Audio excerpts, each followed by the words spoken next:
দর্শক welcome to we love sports. আমি পিঙ্কি সানু আপনাদের সঙ্গে আছি নিউজ 24 এর নিয়মিত খেলাধুলা অনুষ্ঠান নিয়ে, এবং আমার সাথে কিন্তু আজকে দুজন স্পেশাল গেস্ট আছে, তারেক আজিজ খান জাতীয় সাবেক দলের ক্রিকেটার এবং রাকিবুল হাসান স্পোর্টস এডিটর। দর্শক আজকে আমরা অবশ্যই কথা বলবো বাংলাদেশ ওয়েস্ট ইন্ডিজ দ্বিতীয় টি20 ম্যাচ নিয়ে। প্রথম ম্যাচে 8 উইকেটে বাংলাদেশকে হারিয়ে অলরেডি কিন্তু 1-0 লিড নিয়ে নিয়েছে ওয়েস্ট ইন্ডিজ। আজকে স্কোয়াডে কোনো পরিবর্তন আসবে কিনা, উইকেট কেমন হবে, সে সব কিছু জানবো আমাদের স্পেশাল গেস্টদের কাছ থেকে। চলে যায় আমাদের আলোচনায়। ভাই কেমন দেখলেন প্রথম ম্যাচ? কিছুটা ডিসঅ্যাপয়েন্টেড পারফরমেন্সে যদি আপনি দেখেন তাহলে, বাট যে মিস্টেকগুলো আমরা করেছি আমরা সবাই জানি যে আসলে আমরা কি ভুলটা করেছি। আপনি যদি দেখেন যে মেজরিটি উইকেট আমাদের গিয়েছে শর্ট বলে, এবং তারা যে পরিকল্পনাটা করেছিল আমরা সেখানে আসলে ব্যর্থ হয়েছি, এবং আমার ধারণা যে সেটা নিয়ে ঢাকায় ব্যাক করেছি সিলেট থেকে। আপনার ঢাকার উইকেট আমাদের কাছে খুব পরিচিত, এবং এই মিরপুরে আমাদের ইন্ডিভিজুয়াল যে প্লেয়ারগুলো আছে যারা খেলছে এই মুহূর্তে, তারা সবাই আমার কাছে মনে হয় যে অনেক বেশি চেনা। তো আমার মনে হয় যে ইনশাআল্লাহ এই ম্যাচটাতে বাংলাদেশ টিম ঘুরে দাঁড়াবে, এবং যে ভুলগুলো করেছি সেখান থেকে আপনার বের হয়ে আসার জন্য আমার মনে হয় যে অনেক আলোচনা হয়েছে। গেম প্ল্যানিংটা নতুন করে সেট করতে হবে। আমার কাছে যেটা মনে হয় যে ধরেন যে উইকেটটাতে আমার মনে হয় যে আমরা ওয়েস্ট ইন্ডিজকে করতে পারবো, আটকাতে পারবো, সেই জায়গাটাতে আমাদের আরও বেশি ফোকাসিং হতে হবে। Specially bowling department and batting ডিপার্টমেন্টকে আরও অনেক বেশি আপনার প্ল্যানিং অনুযায়ী কাজ করতে হবে। আমার মনে হয় যে উই হোপ যে বাংলাদেশ লাস্ট ম্যাচের ভুল থেকে শিখতে পারবে, এবং খুব দ্রুতই আপনার এই সেকেন্ড ম্যাচটাতে আমাদের কাঙ্ক্ষিত লক্ষ্য আপনার একটা উইন দরকার আমাদের এই টুর্নামেন্ট, এই সিরিজে সমতা ফিরতে হবে আজকে। Kind of a do or die match. ভাইয়ের কাছে যদি একটু আসি, ভাইয়া বললো যে মিরপুরের উইকেট আমাদের পরিচিত, কিন্তু মিরপুর উইকেটকে কিন্তু অনেক সময় আনপ্রেডিক্টেবল উইকেট বলা হয়, এবং সৌম্য সরকার কিন্তু লাস্ট প্রেস কনফারেন্সে বলেছে যে সে আশা করছে ভালো উইকেট পাবে। সো আপনি কি মনে করছেন কেমন হতে পারে? মিরপুরের উইকেট আসলে একটু আনপ্রেডিক্টেবল আচরণ করে, মানে আমরা হোম টিম হয়েও সবসময় যে আমরাই ঠিক জাজ করি এটা অনেক সময় হয় না। তবে বাংলাদেশ যেটা করতে পারে আসলে এই দু দলের সবশেষ সিরিজ থেকে অনুপ্রেরণাটা নিতে পারে। বাংলাদেশ কিন্তু সবশেষ যখন উইন্ডিজের মুখোমুখি হয়েছিল তখন সেন্ট কিটসে ফার্স্ট টি20 হেরেছিল, তারপরে শেষ দুটো ম্যাচ ছিল হচ্ছে ফ্লোরিডায়, এবং সেখানে 2 ম্যাচ জিতেছিল। এখানেও কিন্তু প্রেক্ষাপটটা একই ধরনের, সিলেটে 1 ম্যাচ, ঢাকায় 2 ম্যাচ। তো আসলে ডু অর ডাই ম্যাচ, আগে জিততে হবে, এক এক আসার পরে অন্য হিসাব, এক এক যদি না হয় তাহলে তো আর সিরিজ থাকবে না। তো সেই হিসাবে এটা একটা টাফ ম্যাচ। তবে একটু পজিটিভ বিষয় হচ্ছে গত দুদিন ওয়েদারের যে অবস্থা ছিল একেবারেই গ্লুমি ওয়েদার ছিল গত দুদিন, আজকে একটু বেটার, যদিও সন্ধ্যার ম্যাচ, কিন্তু সারাদিন যদি রোদটা থাকে তাহলে বাংলাদেশের জন্য বা উইকেটের জন্য একটু পজিটিভ থিং, কারণ রোদ যদি হয় উইকেটের স্লোনেস একটু থাকতে পারে মিরপুরে, যেটা অ্যাজ ইউজুয়াল থাকে, এবং সেটা হলে বাংলাদেশের জন্য একটু সুবিধা হবে, সেটা জরুরি। ভাইয়া যেহেতু আজকের ম্যাচের কথা বলতে গেলে আগের ম্যাচের কথা না বলতে গেলেই নয়, আপনি বললেন কিছু ভুল হয়েছে, সেই ভুল থেকে শিক্ষা নিতে হবে। ভুলগুলো স্পেসিফিক্যালি আমরা জানি, তারপর আপনার কাছ থেকে শুনবো, এবং ভুলগুলো থেকে আসলে শিক্ষা কতটুকু বাংলাদেশ ওদিনই নিতে পেরেছে, কারণ যখন আমরা দেখছি যে একের পর এক উইকেট যাচ্ছে, যারা আসছিল তাদের ওই শিক্ষাটা নেওয়া উচিত ছিল, যেটা সামহাও তারা ফেল করেছে। দ্যাটস একটা ডিজাস্টার একটা ম্যাচ ছিল। না, ক্রিকেটে ভুল হবে, এবং ভুল হওয়াটাই স্বাভাবিক। আপনি ভুল, এবং দেখতে হবে যে কত দ্রুত আপনি এখান থেকে শিখছেন। যদি না শিখেন তাহলে সেটা একটা অমার্জনীয় অপরাধ আমার কাছে মনে হয়, বিকজ আপনি যে জায়গাটাতে আমরা এখন অবস্থান করছি সেখানে আসলে এত ভুল করার সুযোগ নেই। আপনি যদি দেখেন যে খেলার যে প্রোগ্রেসটা ছিল, আমাদের টপ অর্ডার ব্যাটসম্যানরা একই ধরনের শট খেলছে, এবং দেখা গেছে কি ধরেন একটা 1000 কিলোমিটার বেগে একটা জিনিস আছে, এবং সেখানে আপনিও 1000 কিলোমিটার বেগের একটা সংঘর্ষ স্বাভাবিক। যে বুদ্ধিমত্তা দিয়ে আপনার টেকনিক্যালি যে বিষয়গুলো আমরা সবসময় বলে আসি যে বুদ্ধিমত্তার যে প্রয়োগটা দরকার ছিল, সেই জায়গাটাতে আমরা মিস্টেক করেছি, এবং মিস্টেকটা থেকে বের হওয়ার জন্য যে স্কোপটা দরকার ছিল আমার মনে হয় যে ওখান থেকে আমরা বের হইতে পারিনি। আপনি যদি দেখেন যে আমি বারবারই বলেছি যে আমাদের একটা হিউজ আপনার ব্যাকআপ কোচিং সেন্টার রয়েছে, কোচিং স্টাফ রয়েছে যারা এগুলো নিয়ে কাজ করছে। আমার মনে হয় যে ম্যাচটা আমরা হেরেছি এবং তার ফুটেজ যদি তারা দেখে আমাদের ব্যাটসম্যানরা, তাহলে কিন্তু তাহলে একটা জায়গায় কিন্তু পয়েন্ট আউট করা হয়েছে যে শর্ট বলের এগেইনস্টে বাংলাদেশের ব্যাটসম্যানরা দুর্বল, এবং ওয়েস্ট ইন্ডিজ এটাকে আমি বলবো যে খুবই পজিটিভ ওয়েতে আপনার এটাকে ইউজ করেছে।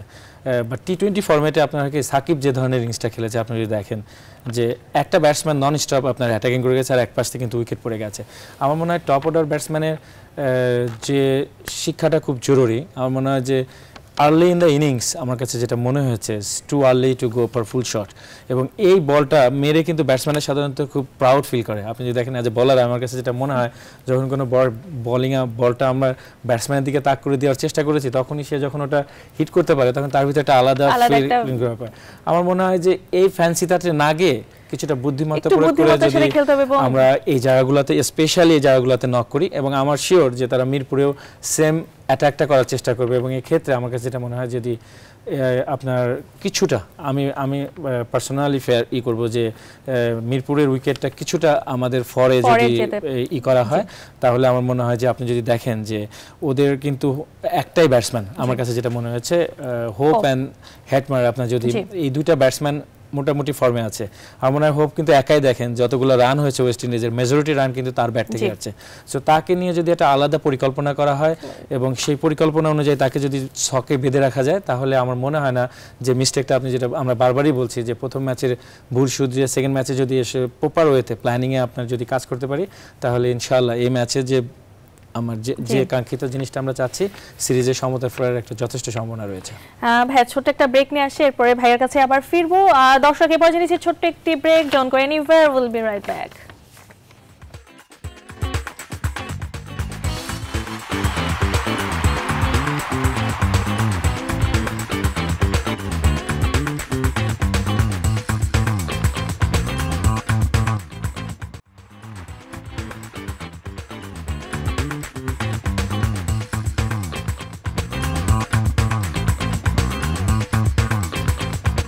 দর্শক ছোট্ট একটি ব্রেকের পর আবারও ফিরে আসলাম উই লাভ স্পোর্টস নিয়ে। আমরা আজকে কথা বলছি বাংলাদেশ ওয়েস্ট ইন্ডিজ দ্বিতীয় টি20 এবং আমাদের সাথে আজকে উপস্থিত আছে তারিক আজিজ খান, সাবেক জাতীয় ক্রিকেটার, এবং রাকিবুল হাসান, স্পোর্টস এডিটর। ভাইয়ের কাছে যেটা কোয়েশ্চেন আমার সেটা হচ্ছে, আমরা লাস্ট ম্যাচে যেটা দেখেছি নীল ম্যাকেনজি যে বাংলাদেশের ক্রিকেট কোচ, সে কিন্তু বলেছে আত্মবিশ্বাস মানে ওভার কনফিডেন্সের জন্য বাংলাদেশ হেরেছে, যেটা কিন্তু সৌম্য সরকার বলেছে যে আসলে আমাদের এটা ওভার কনফিডেন্স ছিল না, হ্যাঁ আমরা একটু সাহস দেখিয়ে ফেলেছি। আসলে যখন হারের কাটাছেড়া করা হয় তখন বিপরীতধর্মী কথা এরকম আসে। তবে আমিও নীল ম্যাকেনজির সাথে কিছুটা একমত, ওভার কনফিডেন্স একটা বিষয় ছিল। কারণ ওভার কনফিডেন্সের কথা কেন বলছি, যে আমরা যেহেতু আউটগুলোর কথা বলছি, শর্ট বলে বাংলাদেশের দুর্বলতা কিন্তু নতুন না। এটা যখন বাংলাদেশ আরো দুর্বল দল ছিল, যখন আমরা অনেক বেশি হারতাম, তখনও কিন্তু এই শর্ট বলটাই বেশি ব্যবহার করা হতো, যখন বাইরের দলগুলো আসতো, Australia, England, even West Indies, তারা তো সেই পুরনো ফাঁদেই একরকম বাংলাদেশ ধরা পড়েছে টি20তে। আর যেটা হয়েছে যে ওভার কনফিডেন্স কেন, যে টি20 বাংলাদেশ, এই কথাটা খুব মানে সাম্প্রতিক সময় খুব বেশি আলোচিত, যে বাংলাদেশ ওয়ানডে খেলাটা একেবারে A to Z বুঝে গেছে, যে ওয়ানডে খেলাটা কিভাবে খেলতে হয়, এটা একদম মাস্টার বলা যায়। কিন্তু টেস্ট এবং টি20তে কিছু ঝামেলা স্টিল গোয়িং অন। টি20টায় কি হয় যে আসলে কিভাবে একটা ইনিংস বিল্ড আপ করে কত রান সেফ, এটা যেহেতু খুব একটা জানা থাকে না, সুতরাং গতদিন যদি আপনি দেখেন যে একটা টি20 ম্যাচে কিন্তু আমরা 19 ওভারে অল আউট হয়েছি, সেখানে এক ওভার কিন্তু খেলতে পারিনি। এবং একটা সময় মনে হচ্ছিল যে অ্যাট লিস্ট বাংলাদেশ যেভাবে আছে, যত উইকেটই পড়ুক না কেন, রানটা 150-এর উপরে নিয়ে যাওয়া সম্ভব। আপনি যদি 150 থেকে 60-এর মাঝখানে যদি নিয়ে যান, তখন যে এরকমই হতো ফলাফল, ইউ নেভার নো। কারণ সেটা কিন্তু তখন 8 করে রান রেট লাগে। তো বাংলাদেশ সেটা করতে যে হয়ে গেল কি 129-এ অল আউট হয়ে গেল, তখন কিন্তু আর কিছু থাকে না ম্যাচে। এবং আমরা যে আলটিমেটলি হেরে গেলাম 12 ওভারের নিচে, 11 ওভারে, ইনফ্যাক্ট 10.5-এ সম্ভবত আমরা হেরেছি। তো সেটা আসলে কি বলবো, যে ওয়েস্ট ইন্ডিজ ব্যাটসম্যানরা আসলে বড় শটস খেলে অভ্যস্ত। শাই হোপ দুর্দান্ত ফর্মে আছেন, হেটমেয়ারের সেদিন নামাই লাগেনি। একই সঙ্গে কেমো পল, তিনি বেশ ভালো অলরাউন্ডিং পারফরমেন্স করছেন। আর মূলত সেদিন কটরেল যে বোলারটা 4 উইকেট নিল, সেই আসলে মূলত ওই দিন ধস নামিয়ে দিয়েছে। এবং সেদিন আরেকটা কথা রিকল করিয়ে দিয়েছে, তার সেলিব্রেশনে সাকিবের একটা সেলুটের সেলিব্রেশনের কথা মনে পড়ে গেল আমাদের। কিন্তু সেটা বলেছে যে সে সামরিক বাহিনীতে ছিল, এই জন্য তার বোলিং কিন্তু সে যদি আপনি ইভেন আমরা ওয়েস্ট ইন্ডিজের ঘরোয়া ক্রিকেটেও দেখি, সে কিন্তু সেম সেলিব্রেশন করে থাকে, সেলিব্রেশনটা সব সময় সে বলেছে আমি এটা সব সময় করে আসি, সো এটা আমার অভ্যাস। ভাইয়ের কাছে যদি আমি আরেকটা বিষয়ে জানতে চাই, যে আমি যেটা ভাইকে কোয়েশ্চেন করেছিলাম তারেক ভাইকে, যে আমি দেখছি যে আমার সামনের ব্যাটসম্যানটা এইভাবে আউট হয়ে যাচ্ছে একই বলে, দায়িত্ব জ্ঞানটা পরের ব্যাটসম্যানদের আসলে কতটুকু থাকা উচিত ছিল, বা সবসময় কিন্তু আমরা বাংলাদেশে প্রথম থেকে এখন পর্যন্ত একই জিনিস দেখে আসছি, যে যখন উইকেট পড়া শুরু করে নিয়মিত, কোনো সন্দেহ নেই যে ব্যাটসম্যানদের দায়িত্ব জ্ঞানহীন বলা যাবে না, কারণ তারাই তো আমাদের অনেক জয় এনে দেয়, কোনো সন্দেহ নেই। কিন্তু যেটা হয় এটা হচ্ছে, যেহেতু ফ্র্যাকশন অফ এ সেকেন্ড আপনাকে ডিসাইড করতে হয়। যেমন এটাও সত্যি কথা যে তারা শর্ট বল করবে, আমি শর্ট বলে পুল কিছুক্ষণ অ্যাভয়েড করবো, কিন্তু আমি যদি পুরো টাইম অ্যাভয়েড করি তাহলে রানটা আসবে কোত্থেকে? অ্যাভয়েড তো পুরো টাইম করা যাবে না, কোন সময়ে কোন শটস। তারা খুব অ্যাবসলিউটলি বলল যে আর্লি টাইমসে এই শটটা কিন্তু আসলে ভালো শট না। এবং এটা তারেক নিজে পেস বোলার হিসেবে দারুণ একটা কথা বলেছে, পুল শটটা হচ্ছে কিছুটা স্ল্যাপের মতো। সো যেটা হয়, ব্যাটসম্যানদের একটা টেন্ডেন্সি থাকে, পেস বোলারকে যদি ওই স্ল্যাপটা মারা যায় তাহলে সে কনফিডেন্স হারিয়ে ফেলবে। কিন্তু সেটা কখন? নট আমি 5 রান করিনি, 4 রান করিনি, এই সময় আমি একটা শর্টস খেলতে গেলে ওই পুল শট খেলতে গেলে টপেজ হয়ে যাবে, ক্যাচ হয়ে যাবে। কিন্তু যদি আমি এটা 3-4 ওভার সার্ভাইভ করি, তারপরে যদি খেলতে যাই, আমার কোনো কনফিডেন্স বেশি থাকবে, তখন আমি বলটা লাগাতে পারবো ব্যাটে। তো এই জিনিসগুলো আসলে ব্যাটসম্যানদের একটু দ্রুত শিখতে হবে। আসলে পাওয়ার প্লেটা ইউজ করতে পারিনি আমরা। আমার সাথে একটু ছোট্ট অ্যাড করতে চাই যে আসলে এই লেভেলে এসে কোনো ব্যাটসম্যানকে বলতে হবে না যে আপনার কোনটা মারতে হবে আর কোনটা ছাড়তে হবে। ডেফিনেটলি এটা বলাটাও আসলে অন্যায়, কারণ যে প্লেয়ারগুলো খেলছে দেশের সেরা আছে, বিকজ যখন সে সমস্যাটা হলো যেটা সবাই পয়েন্ট আউট করার চেষ্টা করছে, সেটা হলো আপনি যে ধরেন সামনের ব্যাটসম্যানটাও যেভাবে গেল, পরেরটাও একইভাবে, তারপরেরটাও সেম। এই জায়গাগুলোতে আসলে কিছুটা আমার কাছে যেটা মনে হয় যে মানে খেলাটা যে ও যেটা বলেছে যে আমরা কিন্তু আমাদের একটা ডোমেস্টিক কালচারের কারণে আমরা 50 ওভারের ম্যাচটা সম্পর্কে খুবই নলেজেবল, বিকজ আমার মনে হয় যে আমরা এটা কিভাবে খেলি উই নো দ্যাট, আমরা এটা এখন বুঝতে শিখেছি। বা টি-20 ফরম্যাটটা আসলে আমরা যত বেশি খেলবো তত বেশি আমরা এই ফাঁক ফোকরগুলো ধরতে পারবো, যে আসলে ইনিংসটা মেরামত কিভাবে করতে হয়, কোন জায়গাগুলো, কোন ওভারগুলো ইউটিলাইজ করতে হবে। সো আমার মনে হয় যে জায়গাটা আমরা মিস্টেক করেছি, আপনার সমালোচনা ইজি যে এভাবে মারলেই বুঝি হতো, বাট এখানে বসে আসলে আমরা যত সহজে বলছি, কাজটা আসলে তত এইভাবে ছিল না। বাট যেটা বলেছে আপনার, আমি আগেই বলেছি যে ওভার কনফিডেন্ট, যেটা ম্যাকেনজি বলেছে, এবং সেটা কিন্তু আমরা যারা বাইরে বসে দেখেছি, আমরা যারা মানে অন্তত খেলা খেলেছি, তারা দেখেছি যে এটা একটা ড্যাম কেয়ার ভাব। মানে এই যে যেটা আপনার যেটা বলেছে, I think this is the true, যে আমি ওভার কনফিডেন্ট যে আমি মারতে পারি, আমি করতে পারি। কিন্তু আপনি যদি দেখেন যে কিছু কিছু সময় আপনার ডিফেন্সিভ বেটার দেন অ্যাটাক, সো সেই জায়গাটাতে আমরা কাজ করিনি, যার কারণে আমার মনে হয় যে এখানে যদি 160 হতো আপনার ওই উইকেটে, আমার কাছে মনে হয় যে অনেক কম্পিটিটিভ থাকা যেত, অনেক কম্পিটিটিভ থাকা যেত। যখনই আমরা মোরালি হেরে গেছি, তখন আসলে ওয়েস্ট ইন্ডিজ আউটপ্লেড একটা ক্রিকেট খেলেছে, যেটা আমরা দেখেছি। আসলে শর্ট সিলেকশন আমাদের এখন পর্যন্ত অনেক দুর্বলতা আছে, এটা নিয়ে আবার ফিরে আসবে, একটা ছোট্ট ব্রেক নিয়ে আসি। দর্শক, এই পর্যন্ত নিচ্ছি ছোট্ট একটি ব্রেক, কোথাও যাবেন না, ফিরছি কিছুক্ষণ পরে।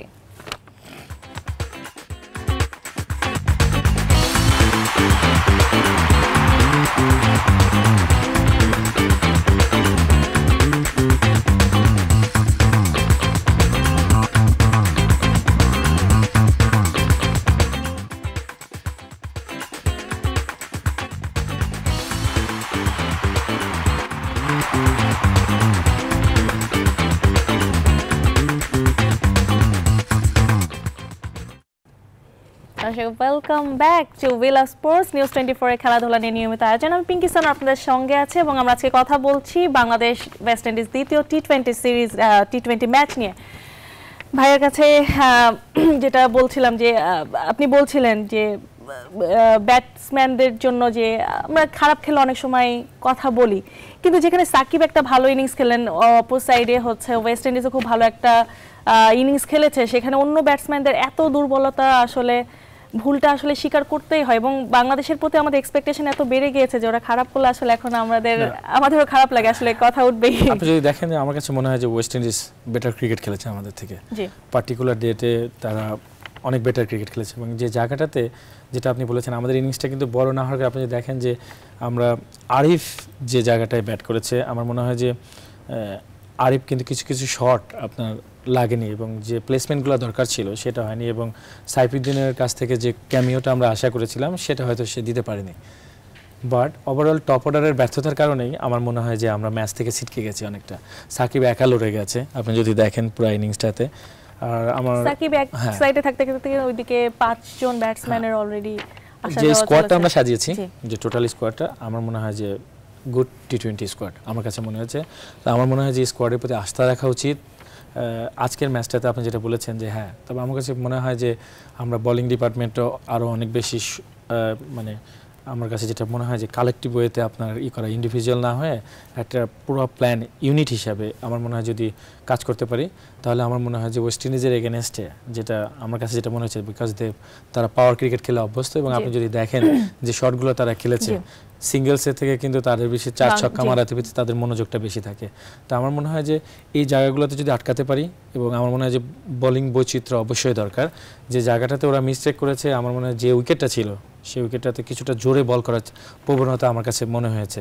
আমার মনে হয় যে ওই জায়গা থেকে সেই উইকেটের চরিত্র অনুযায়ী যদি বল করা যায় তাহলে আমার মনে হয় যে আমরা ওয়েস্ট ইন্ডিজকে থেকে সময় আদায় করতে পারবো আমাদের বোলিং ডিপার্টমেন্ট। আমি যদি ভাইয়ের কাছ থেকে একটু জানতে চাই, সাকিব কিন্তু বলেছে যে সেদিন টস ছাড়া বাকি ওই দিন শুধু টসটাই বাংলাদেশের ভাগ্যে ফেভারিট ছিল, বাকি যদি আমরা দেখি ব্যাটিংও খারাপ হয়েছে, বোলিংও খারাপ হয়েছে। ভাইয়া যেটা বলেন বোলিং এর ক্ষেত্রে, আপনি বোলিং ডিপার্টমেন্টের কথা কি বলবেন? ওই দিন কিন্তু প্রতিটা বোলার খুব আসলে 129 রান করার পরে বোলারদের প্রথমত কিছু করার থাকে না, এবং সেখানে হয়তো কি হতো 11 ওভারের জায়গায় হয়তো 13 ওভারে খেলা শেষ হতো, 15, এটাই হতে পারতো, এছাড়া আর কিছু হওয়ার সুযোগ ছিল না। আমি একটা জিনিস এখানে একটু যোগ করতে চাই, আমি মাঝখানে বলছিলাম যে বাংলাদেশ ওয়ানডে খেলাটার A to Z শিখে ফেলেছে, টি20তে এখনো স্ট্রাগল করে। ওয়ানডে আমরা কিভাবে শিখলাম একটা যদি আমি যুক্তি হিসাবে বলি, বাংলাদেশ যে কোনো ম্যাচে 270কে যদি আমি একটা বেজ লাইন ধরি যে 270 আমার একটা টার্গেট, এটা আমি করতে চাই, যদি উইকেট ওরকম না থাকে তখন কিন্তু আমি সেটা সেটেল ডাউন করি 240-তে, 250-এর নিচে। আবার যদি সুযোগ থাকে আমি 270-কে 300-এ নিয়ে যাই, এটা ডিপেন্ড করে উইকেটের উপর। ঠিক একইভাবে টি20 তো একটা বেজ লাইন ঠিক করা খুব জরুরি, যে টি20তে আমার কাছে সবসময় মনে হয় যে 170 should be the baseline. আপনি সেখান থেকে যদি উইকেট ব্যাটিং উপযোগী থাকে আপনি ইজিলি কিন্তু 190, 200-এও নিয়ে যেতে পারেন। কিন্তু যদি কোনো কারণে উইকেট ফেভারেবল না থাকে আপনি কোনোভাবেই 150-এর নিচে করবেন না, 150 থেকে 60-এর আপনি নিয়ে যান, তারপরে ওয়েট যে কি হয়। কিন্তু আমরা যেটা করি অনেক সময় এই রিডিংটা ছাড়া হঠাৎ করে 129 অল আউট হয়ে গেলাম, আবার দেখা গেল একদিন 178 করলাম, কিন্তু 178 যে উইকেটে করলাম ওই উইকেট হয়তো 200 উইকেট ছিল, 200 উইকেট ছিল। ঠিক আছে, সো এই জায়গাটা একটু খুব জরুরি এবং এটার জন্য পরিকল্পনা জরুরি। লাস্ট দিনও আসলে লাস্ট ম্যাচেও আসলে সুযোগ ছিল ইনিংসটা বড় করা, যেটা আমরা ব্যর্থ হয়েছি। ভাইয়া লাস্ট আর একটা ব্রেক নিয়ে আসি। দর্শক একদম শেষবারের মতো আরেকটা ব্রেকে যাচ্ছি, ফিরবো কিছুক্ষণ পরে, সাথেই থাকুন।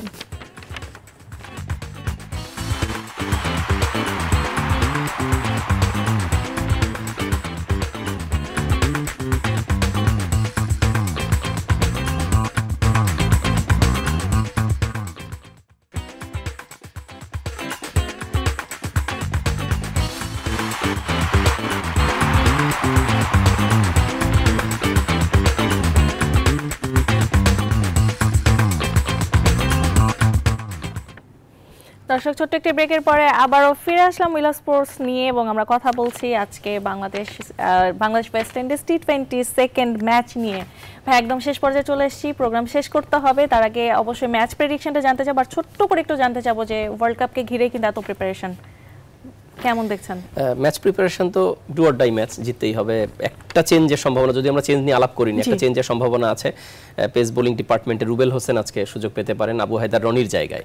আর গতকাল সারাদিন সাকিবের জ্বর নিয়ে একটু টেনশন গেছে, কিন্তু বারবারই বলা হচ্ছে যে সেটা হয়তো এমন কিছু না যে খেলার পথে বাধা হবে, আর যেহেতু খেলাটা 20 ওভারের এবং ডু অর ডাই ম্যাচ, তো এটা হচ্ছে। আর বিশ্বকাপ নিয়ে যে প্রস্তুতি, বিশ্বকাপ প্রস্তুতির নিয়েই তো সবকিছু বছরের পর বছর সবারই, কিন্তু ঠিক এই সিরিজ দিয়ে বিশ্বকাপ প্রস্তুতি পুরোপুরি বোঝা যাবে না, কারণ কন্ডিশনটা খুব ডিফারেন্ট। ইংল্যান্ডের কন্ডিশনে ভালো করাটা উপমহাদেশের যে কোনো দলের জন্যই অনেক বড় চ্যালেঞ্জের একটা বিষয়, এবং আমি মনে করি উপমহাদেশের দলগুলোর মধ্যে শুধু ইন্ডিয়াই তুলনামূলক লাস্ট ইংল্যান্ড ট্যুরে ভালো করেছে, তারা খারাপ মানে হেরে গেলেও সিরিজ হারলেও ভালো করেছে, এবং ইন্ডিয়ার টিম ব্যালেন্স হিসাবে অন্য দলগুলোর চাইতে এগিয়ে।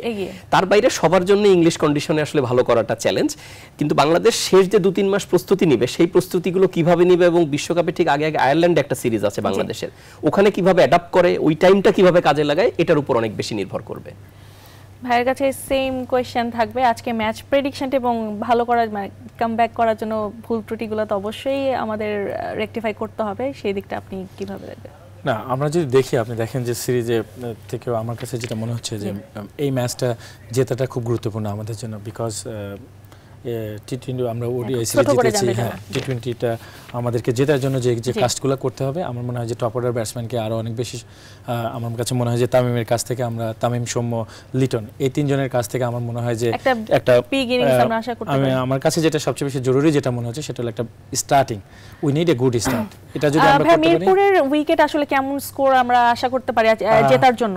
হওয়া উচিত যে উইকেটটাতে খেলা হবে আপনার, আমার কাছে মনে হয় যে কিছুটা, আমি মানে যদি আমাকে বলেন তাহলে আমার পার্সোনাল মধ্যে কিছুটা স্লো বাউন্স উইকেট হলে আমি খুশি হব, তাহলে আমাদের জন্য আর কি জেতাটা খুব সহজ হবে। আমার মনে হয় যে 170, আই থিঙ্ক 160-70 আমার মনে হয় যে ব্যাটিং এর জন্য যে আপনার সুইটেবল হবে। হোপফুলি আজকে বাংলাদেশ কামব্যাক করবে, আমরা আজকে সিরিজের সমতায় ফিরতে পারবো। আপনাদের দুজনকে অনেক অনেক ধন্যবাদ আজকে আমাদেরকে সময় দেওয়ার জন্য। দর্শক, এই ছিল আজকের আয়োজন, আমরা আবার শনিবারে ফিরবো উইলা স্পোর্টস নিয়ে। Till then, goodbye. ধন্যবাদ।